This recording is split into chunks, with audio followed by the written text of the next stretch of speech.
Well, hello there. We are going to learn how to load and play Ludopolis. So first of all, we go to marslow.com, and here we are, Ludopolis. And the Ludopolis website has lots of information, like on the goods, terrains, the components of the game, such as the economy and how citizens work and everything. But we don't need to worry about that right now. All we're going to do is get into the tutorial. So click here on Play Ludopolis, and when you start Ludopolis for the first time, it needs to install on your computer first. So click Remember this decision, Allow, and that will install it.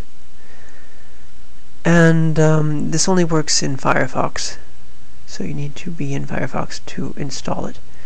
So here we are in the lobby, and here's the games that are available to play.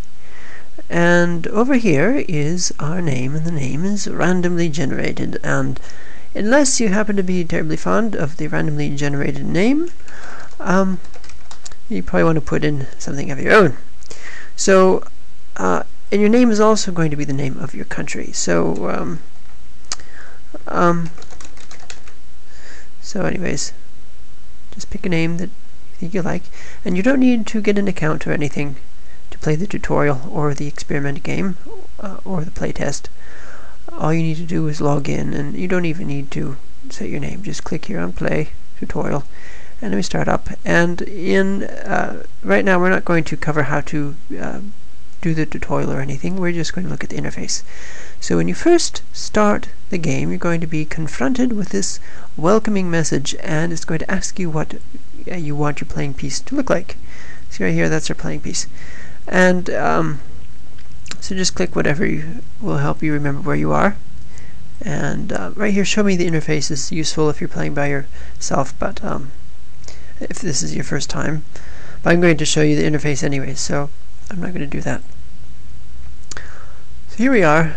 This here is the game board, or part of the game board. The game board is actually much bigger, but we can only see the area right around our pawn. And our pawn here is on the city of Scenaria, and we can rename the city to something else. So we'll call it Port Scenaria, perhaps.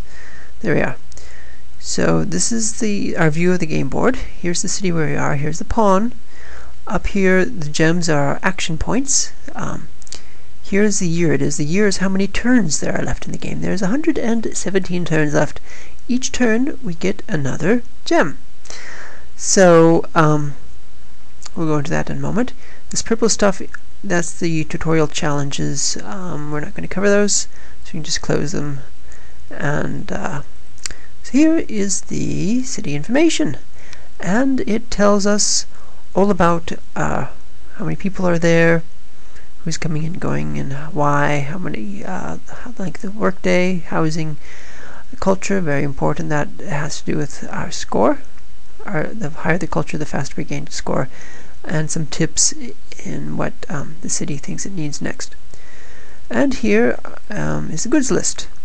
So these are all the goods that are there at the city, and your pawn can also be carrying goods. So click down here as an example. We're going to tax the city, and here we've got some stuff that we taxed from them. And so now the goods list on the left will be the city's goods, on the right will be the pawn's goods. So when a pawn moves around to another city, it'll carry it with it. Now here is our cities. We only have one city, Port Scenaria, and here's the countries. There's nobody here except for us right now, but there could be up to 17 other players in here, so the list would be there. Now down in this corner is the Ludopolis menu, which will have options like how to get some help or to change the display. And then here is the chat stuff. So messages in general from the game will be here, and also we can chat to other people if they're here. And that'll appear there. And for help on how to do bold and everything, that's here with the question mark. We can clear the window if we want, and show the chat history, which is everything which has ever happened, and we can eliminate individual chat messages by clicking to the left of them right there. And we can also mute people and so on.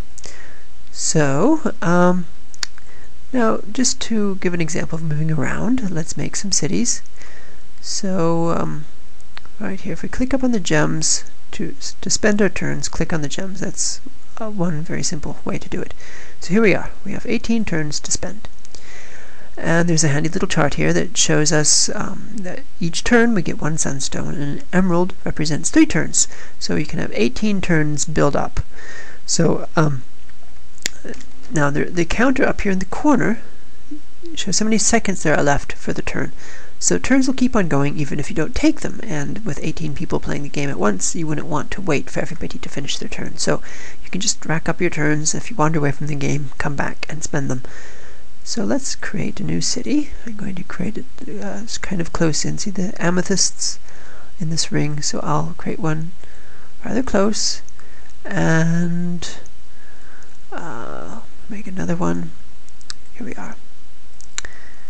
And so now when we click here on the gems again, it'll show us the routes that are available, and we can just click on one of these cities to move our pawn.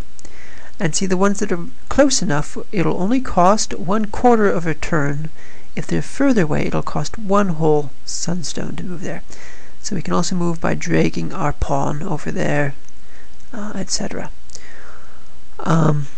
You can also move by clicking on another city center. There's a move button, and clicking on the land here will allow you to build another city here. Clicking on a land will also allow you to plan a building, etc. So let's plan some housing as an example. Okay, so here underneath the map is this is the button history bar. This little question mark will tell you how to do it, which is if you right click, you'll repeat the last thing you did. So here we can right click, and boop, now we have 2 houses planned.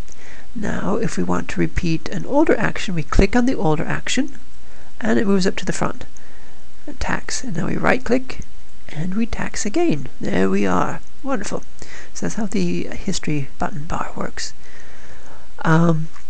Another handy thing to know is how to close windows. Now obviously when you click on that little X to close, here you can click on this close bar, but generally you can right click on any window to dismiss it, have it go away. Click this up, right click, it goes away. So let's see, I think that's about all. I'll cover just 2 more things here under actions. Here's the goods report. The goods report will show us how much our city made of everything and how much it used. So here it made 60 units of housing and used 48, so there's enough housing. It didn't quite make enough hangout, so people don't have enough public space to meet and hang out in. So that's not so good. Let's see here. So roots, it made 36 roots, it used 20, so they have plenty of roots. Anyways, import and export, there's no trade because we haven't built any trading ships or anything. So if you right click on this report, it goes away again. And another a nice thing about the